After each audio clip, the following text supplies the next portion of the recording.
আসসালামু আলাইকুম গাইস, সবাই কেমন আছেন? আশা করছি সবাই ভালো আছেন এবং সুস্থ আছেন। আমিও ভালো আছি।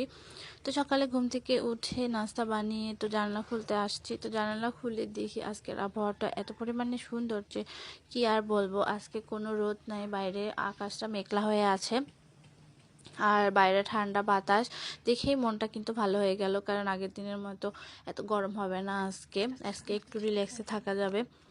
তো আজকে সকালে নাস্তা বানিয়েছিলাম পরোটা, ডিম ভাজি আর আগের রাতে তরকারি ছিল পটল আলু ভাজি।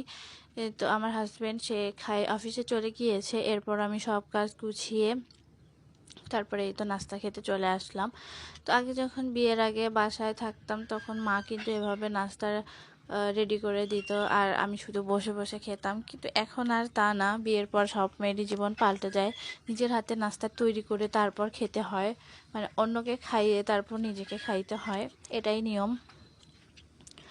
তো এখানে আহ, পরোটা আর ডিম ভাজি খেতে কিন্তু অনেক ভালো লাগে। তো প্রথমেই ডিম ভাজি দিয়ে একটু পরোটাটা মুখে দিলাম, তো খেতে অনেক ভালোই হয়েছে, অসাধারণ খেতে হয়েছে।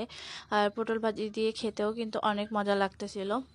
কার কার এই যে পরোটা, ডিম ভাজি আর সবজি খেতে ভালো লাগে অবশ্যই অবশ্যই কমেন্ট করে জানাবেন। আমার কিন্তু খেতে অনেক ভালো লাগে।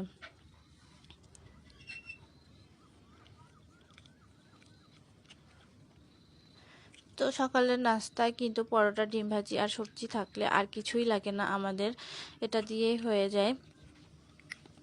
তো এই দেখতেই পাচ্ছেন আমার নাস্তা প্রায় শেষের দিকে।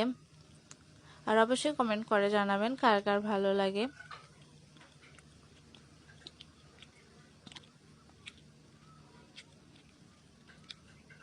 তো এখানে আমার নাস্তা খাওয়া শেষ। তো আজকে এ পর্যন্তই। সবাই সুস্থ থাকবেন, ভালো থাকবেন আর আমার জন্য সবাই অবশ্যই অবশ্যই দোয়া করবেন। তো আজকে এ পর্যন্তই। আল্লাহ হাফেজ।